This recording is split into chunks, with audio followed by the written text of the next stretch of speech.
Selamat sejahtera. Kami kumpulan 5 dalam subjek UW00702 Falsafah dan Isu Semasa yang dididik oleh Dr. Rosdiana Ongga ingin membentangkan tajuk kami, tajuk 30. Mengapakah gagasan negara maju belum tercapai di Malaysia? Berikan penjelasan dari aspek fakta dan falsafah. Malaysia adalah sebuah negara yang bebas daripada konflik, dipenuhi dengan kekayaan dan keindahan alam semula jadi dan mempunyai masyarakat yang berbilang bangsa dan agama. Walaupun negara Malaysia mempunyai semua aspek ini, Malaysia masih gagal untuk mencapai gagasan negara maju ataupun lebih dikenali sebagai Wawasan 2020. Kamus Dewan Bahasa edisi keempat mendefinisikan gagasan sebagai buah fikiran yang dijadikan saranan dan idea. Contohnya, pada 16 September 1963, sebuah gagasan atau dikenali sebagai Malaysia telah terbentuk dengan penggabungan Semenanjung Tanah Melayu, Sabah dan Sarawak. Dalam konsep negara maju, ia merupakan satu agenda utama bagi semua negara termasuk Malaysia yang juga ingin mencapai sebuah negara maju pada masa hadapan. Menurut Organisation for Economic Cooperation and Development, sebuah negara boleh dikatakan maju apabila dilihat daripada pengukuran tahap kemajuan sebuah negara yang merangkumi aspek ekonomi, infrastruktur, manusia, rakyat dan alam sekitar. Menurut Pertubuhan Bangsa-Bangsa Bersatu (PBB), sebuah negara maju apabila majoriti penduduknya menikmati taraf hidup yang tinggi berdasarkan kadar HDI (Human Development Index) 0.8 ke atas yang diukur berdasarkan indeks kesihatan, pendidikan dan indeks pendapatan. Wawasan 2020 menetapkan Malaysia mencapai sebuah negara maju menjelang tahun 2020. Gagasan ini juga menjadi keutamaan kepada Perdana Menteri Malaysia keempat dan ketujuh, Tun Mahathir. Beliau melaksanakan pelbagai dasar yang boleh membawa ke arah kemajuan negara sejak beliau mula memegang jawatan Perdana Menteri pada tahun 1981. Antara dasar-dasar yang telah Tun Mahathir laksanakan adalah seperti dasar pensyarikatan, dasar penswastaan dan dasar perindustrian negara. Dasar-dasar ini memfokuskan kepada merealisasikan negara ke arah modernisasi dan memajukan sektor ekonomi negara. Tun Mahathir juga menolak dasar kerajaan terdahulu yang ingin menjadikan Malaysia sebagai negara berpendapatan tinggi kerana menurut beliau, kenaikan pendapatan akan meningkatkan kos barangan dan perkhidmatan, seterusnya mengurangkan daya beli yang boleh menghalang pembangunan negara. Namun, sasaran asal Tun Mahathir mengenai gagasan negara maju atau Wawasan 2020 terpaksa dilanjutkan kerana masih terdapat faktor-faktor yang menjadi penghalang kepada kemajuan negara. Pada zaman pemerintahan British di negara ini, mereka mengamalkan dasar pecah dan perintah terutama membiarkan penduduk negara ini mengamalkan kegiatan ekonomi masing-masing. Perpaduan mula timbul disebabkan kegiatan ekonomi yang diusahakan di samping tempat tinggal yang berbeza. Keadaan ini mengurangkan kebarangkalian penduduk Melayu, Cina dan India bersama-sama dalam satu lokaliti. Dan kesan jangka panjang keadaan ini ialah wujudnya jurang pemisahan antara kaum. Dominasi kaum dalam satu-satu bidang juga adalah salah satu cabaran daripada aspek ekonomi. Ini adalah kerana kaum-kaum lain tidak dapat menyilit atau masuk ke dalam bidang tertentu yang didominasi oleh kaum-kaum tertentu, dan ini adalah kerana kaum yang mendominasi itu mahu terus mengekalkan hak dan kuasa dominasi mereka. Hari ini kita sering melihat siaran berita di televisyen dan video-video perkongsian di laman sosial yang menggugat perpaduan kaum yang telah terbina sejak dahulu lagi. Pelbagai faktor yang menyebabkan perkara ini berlaku, di mana kekurangan sifat toleransi merupakan nilai yang penting bagi mencari kemajmukan dalam kalangan masyarakat hari ini. Oleh itu, terdapat beberapa cabaran yang timbul dalam mengekalkan perpaduan kaum. Antara cabaran yang timbul dalam mengekalkan perpaduan kaum ialah cabaran dari segi politik negara. Perbezaan parti politik di Malaysia yang berasaskan perkauman telah menyukarkan perpaduan kaum. Cabaran yang seterusnya adalah dari segi sosial golongan muda, di mana sistem pendidikan yang diasingkan mengikut kaum telah wujud dan meninggalkan kesan yang kurang baik. Contohnya, pengenalan sistem sekolah vernacular yang mengikut kaum telah menjadikan hubungan masyarakat semakin renggang. Selain itu, ledakan teknologi hari ini juga merupakan salah satu cabaran dalam mengekalkan perpaduan kaum. Kemudahan media massa dan sosial yang semakin pantas dalam menyampaikan sesuatu teks atau video telah menunjukkan sisi negatifnya. Contohnya, penyebaran fitnah dan berita palsu semakin menular, terutama apabila isu tersebut menyentuh isu perkauman dan agama. Saya Kenny Tepok akan menerangkan isi yang selanjutnya, yaitu kelemahan dalam bidang teknologi. Teknologi merupakan salah satu penyumbang utama dalam pembentukan sebuah negara yang maju. Gagasan negara maju masih belum tercapai di Malaysia disebabkan perkara ini, yaitu masih tergolong dalam negara yang lemah atau kekurangan mesin atau alatan teknologi. Teknologi merangkumi satu konsep yang amat luas dan ia mempunyai pelbagai kepentingan serta manfaatnya kepada individu, masyarakat, dan juga negara. Penghasilan alatan teknologi seperti komputer, telepon bimbit, dan alatan teknologi yang lain adalah salah satu sumber kemajuan negara. Dengan penghasilan teknologi tersebut, maka teknologi maklumat dapat diperolehi dengan mudah dan pantas oleh semua lapisan masyarakat. Sebagai contohnya, pada masa pandemik kini, teknologi maklumat amatlah diperlukan dalam kelas pembelajaran online, perniagaan atas talian, pengiklanan, dan lain-lain. Teknologi dalam bidang perubatan juga amat penting bagi meningkatkan jenis ubat-ubatan di Malaysia serta membantu penyembuhan penyakit yang semakin teruk. Namun begitu, mesin atau alatan perubatan di Malaysia tidak mampu mencapai tahap negara maju kerana masih belum memiliki kos dan kebanyakan rakyat tidak mampu menanggung kos perubatan tersebut. Disebabkan hal ini, setengah masyarakat menghasilkan ubat-ubatan herba melalui tumbuh-tumbuhan yang lebih banyak, menghasilkan kesan baik dan kurang kesan sampingan, dan juga disebabkan pembiayaan kos perubatan yang terlalu tinggi. Gagasan negara maju masih belum tercapai di Malaysia juga disebabkan sikap masyarakat yang kurang peka dan kurang pengetahuan serta pengalaman dalam hidup. Sikap masyarakat yang tidak mahu menyokong kemajuan negara dapat dilihat apabila rakyat Malaysia hanya ingin menjadi pekerja sahaja tetapi bukan pengurus atau pemilik sesuatu perniagaan. Bahkan ramai rakyat Malaysia yang memilih untuk bekerja di luar negara berbanding memilih untuk membangun perniagaan sendiri, yang mana ia boleh membantu peningkatan ekonomi untuk membeli mesin atau alatan teknologi seperti yang dimiliki oleh negara Jepun. Sebagai contoh, sistem robot telah digunakan di Jepun bagi membantu pekerjaan manusia sehari-hari. Sebagai tambahan, Malaysia juga sebenarnya kekurangan tenaga yang mahir dalam bidang teknologi yang tinggi kerana hanya mempelajari basic sahaja sepanjang hidup.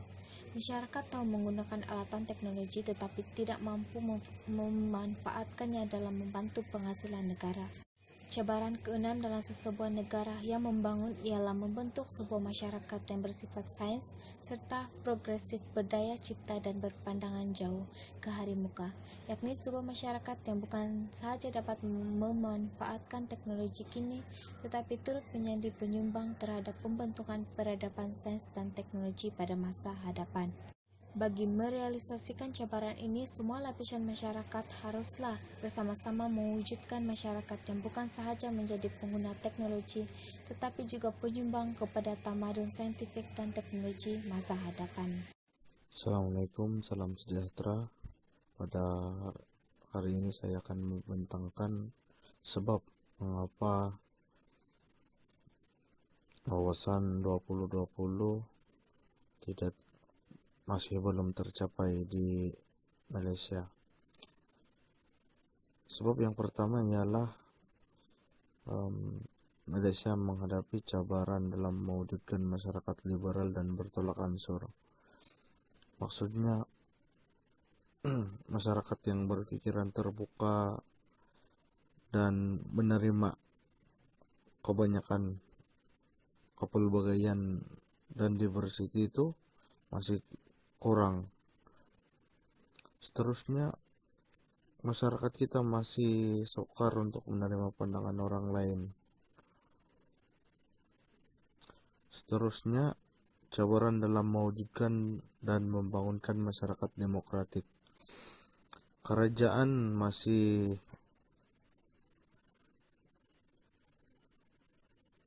mestilah bersih dari nilai negatif dan mengamalkan tadbir urus yang baik. Maksudnya, pengurusan yang baik adalah satu benda yang belum tercapai di negara kita untuk merealisasikan wawasan 2020 yang telah dirancang. Dan masyarakat demokratik juga dapat dilambangkan daripada sistem demokrasi yang dijalankan di negara kita dalam proses untuk mengundi tampuk kepemimpinan negara. Seterusnya, saya Mazdi bin Dahlan akan meneruskan pembentangan. Antara cabaran yang mengakibatkan gagasan negara maju masih belum tercapai di Malaysia ialah wujudnya permasalahan dalam menentukan sistem pendidikan di Malaysia. Sistem pendidikan di Malaysia mengamalkan sistem persekolahan pelbagai aliran dan sistem vernakular. Sebagai contoh, wujudnya Sekolah Jenis Kebangsaan Cina SJKC dan Sekolah Jenis Kebangsaan Tamil SJKT. Ini secara tidak langsung akan menimbulkan permasalahan kaum. Hal ini disebabkan kerana masing-masing akan bersekolah di sekolah kaum sendiri. Sebagai contoh, Sekolah Jenis Kebangsaan Cina dimonopoli oleh bangsa Cina sendiri dan hanya sebilangan kecil bangsa lain yang bersekolah di Sekolah Jenis Kebangsaan Cina. Begitu juga dengan sekolah lain. Selain itu, hubungan antara orang Melayu dan orang yang bukan Melayu rapuh. Hal ini dikatakan demikian kerana masing-masing sudah terbiasa dengan pergaulan sesama bangsa yang diterap dari persekolahan lagi. Seterusnya, kurangnya komunikasi antara orang Melayu dan orang bukan Melayu selepas kelas dan kurangnya pemahaman yang mendalam terhadap adat, budaya dan budaya etnik. Kesimpulannya, sistem persekolahan sangat penting dan menjadi salah satu tunggak utama dalam melaksanakan gagasan negara maju di Malaysia. Pihak tertentu perlu menangani masalah dalam sistem pendidikan bagi mencapai gagasan negara maju yang telah dirancang. Seterusnya, saya Lisoleha binti Abdul Rahman akan membentangkan isi kelima iaitu cabaran mewujudkan Malaysia bersatu. Dalam mewujudkan sebuah negara yang maju, Malaysia meletakkan cabaran ini dalam Wawasan 2020. Sebagai cabaran yang pertama, cabaran ini adalah untuk mewujudkan satu matlamat yang dikongsi bersama supaya dapat mencapai satu bangsa yang mempunyai kesetiaan politik dan dedikasi kepada negara. Oleh itu, cabaran ini merupakan satu konsep di mana rakyat mempunyai matlamat yang sama dan dapat mendirikan negara yang aman, hidup dalam berintegrasi, harmoni dan bekerjasama sepenuhnya. Bukan itu sahaja, cabaran ini adalah untuk mewujudkan sebuah negara bangsa, iaitu satu komuniti politik yang mempunyai asas patriotisme, kebanggaan, jati diri daripada satu simbol kewibawaan. Simbol kewibawaan adalah seperti bahasa, bendera, budaya dan sebagainya. Di mana ia juga merupakan tanda atau lambang sebagai warga negara Malaysia. Bukan itu sahaja, malah cabaran ini secara lebih terperincinya adalah untuk membentuk satu negara, satu bangsa. Maksud pembentukan ini adalah apabila rakyat Malaysia tidak lagi membezakan kaum yang berbilang bangsa daripada warna kulit, keturunan dan kaum. Pembentukan satu bangsa apabila rakyat Malaysia mengidentifikasikan diri mereka sebagai bangsa Malaysia dan bukan lagi bangsa sesuatu kaum iaitu seperti bangsa Melayu, Cina, India, Sing dan sebagainya. Negara bangsa juga merupakan tunjang kepada negara maju kerana sekiranya kita dapat mencapai negara bangsa, kita dapat melahirkan rakyat yang tahu untuk bertanggungjawab sebagai seorang warga negara iaitu hidup bersatu padu dan mempunyai kesetiaan tinggi kepada negara. Bukan itu sahaja, malah hidup dalam keadaan harmoni dan aman serta mempunyai toleransi yang dikongsi bersama. Gagasan negara maju masih belum tercapai lagi kerana antara salah satu cabaran Wawasan 2020 iaitu cabaran mewujudkan Malaysia bersatu ini belum lagi tercapai. Ianya berkait antara satu sama lain. Hal ini dikatakan demikian kerana perpaduan nasional yang diidamkan masih belum utuh lagi dan hal ini disebabkan oleh jurang sosial yang semakin melebar di Malaysia. Jurang sosial ialah masalah perbezaan antara golongan rakyat biasa dan atasan atau yang miskin dan yang kaya. Dan masalah ini dihadapi pelbagai negara, bukan sahaja di Malaysia. Jurang sosial boleh dilihat dalam kalangan elit-elit ataupun masyarakat di bandar atas faktor-faktor kehidupan mereka. Antaranya ialah penggunaan bahasa Inggeris yang lebih digemari golongan atasan atau kaya ini dan penggunaan bahasa Inggeris di dalam sistem pendidikan. Menurut Muhammad Kamil dan Rahimin Afandi, Satu kajian yang dilakukan oleh Hashim Musa mendapati bahawa penduduk elit yang tinggal di bandar besar dapat menggunakan bahasa Inggeris secara cekap, manakala penggunaan bahasa ini di dalam kalangan majoriti rakyat yang tinggal di kawasan pedalaman masih lemah. Penggunaan bahasa Inggeris dalam sistem pendidikan akan menjadikan perhal ini berat sebelah kepada golongan elit yang tinggal di bandar kerana mereka akan lebih mudah untuk memahami dan menguasai bahasa tersebut dalam kurikulum berbanding dengan golongan yang tinggal di pedalaman. Secara tidak langsung, hal ini akan melebarkan lagi jurang sosial di Malaysia. Selain itu, ibu bapa golongan atasan ini lebih gemar menghantar anak mereka ke sekolah antarabangsa kerana ia nampak lebih berprestij berbanding sekolah kebangsaan kerajaan. Namun, sekolah antarabangsa tidak memberi penekanan kepada pembangunan insan dari segi nasional, patriotik dan jati diri sebagai rakyat Malaysia. Di sekolah antarabangsa tidak terdapat mata pelajaran atau subjek bahasa Melayu dan sejarah yang sepatutnya merupakan subjek yang wajib diambil setiap warga negara Malaysia. Rentetan itu, perkara ini akan menjarakkan lagi golongan biasa dan golongan atasan dan akan menyebabkan perpaduan nasional tidak dapat dicapai kerana jati diri dan sifat patriotisme yang kurang dalam warga negara sendiri. Oleh itu, isu jurang sosial seharusnya dapat ditangani oleh pihak-pihak tertentu supaya negara bangsa dapat dicapai sejurus mencapai taraf negara maju dan dapat merealisasikan cabaran Malaysia Bersatu ini. Seterusnya adalah cabaran dalam mewujudkan masyarakat yang tenteram dan berjiwa bebas. Definisi masyarakat. Masyarakat merujuk kepada perkataan society yang mana ianya berasal daripada perkataan Latin iaitu societas yang merujuk kepada perhubungan baik antara orang lain. Masyarakat terbagi kepada dua bahagian iaitu masyarakat bandar dan masyarakat luar bandar. Ciri masyarakat berjiwa bebas dan aman adalah saling berkomunikasi antara satu sama lain, tinggal di kawasan yang berdekatan serta mempunyai budaya yang tersendiri dan mematuhi undang-undang yang telah ditetapkan di kawasan yang didiami. Yang keempat, matlamat kewujudan masyarakat bertujuan untuk melahirkan masyarakat yang mampu berdaya saing dengan masyarakat luar. Dan seterusnya, mewujudkan masyarakat yang harmoni serta mampu hidup dengan aman. Seterusnya adalah masalah yang dihadapi dalam mewujudkan masyarakat yang berjiwa bebas dan aman adalah masih terdapat jurang antara kaum. Yang kedua, dipengaruhi oleh tahap pemikiran seseorang individu, dan yang ketiga adalah masih terdapat masyarakat yang bersikap tidak ambil peduli berkaitan wawasan yang telah ditetapkan oleh kerajaan. Seterusnya, langkah-langkah yang diambil dalam mengatasi masalah tersebut adalah dengan memberikan kesedaran kepada semua masyarakat melalui media massa. Seterusnya, rakyat juga perlu berganding bahu bersama kerajaan dalam membantu untuk meyakinkan segelintir individu yang masih tidak memahami sebab wawasan yang telah ditetapkan perlu dicapai. Secara kesimpulannya, jelaslah bahawa gagasan negara maju merupakan impian bagi seluruh rakyat Malaysia, di mana impian ini adalah untuk melihat Malaysia setaraf dengan negara-negara maju yang lain. Namun begitu, untuk melihat gagasan negara maju ini dapat dicapai dalam masa yang terdekat adalah amat sukar.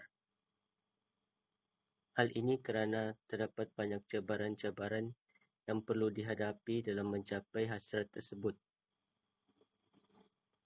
Cabaran-cabaran ini adalah merangkumi daripada pelbagai aspek, sama ada daripada aspek segi politik, ekonomi, sosial dan sebagainya. Oleh itu, cabaran-cabaran ini perlulah diatasi terlebih dahulu sebelum melangkah ke peringkat yang seterusnya. Perkara ini adalah amat penting bagi Malaysia untuk mencapai status sebagai negara yang maju. Itu sahaja daripada kumpulan kami. Sekian dan terima kasih.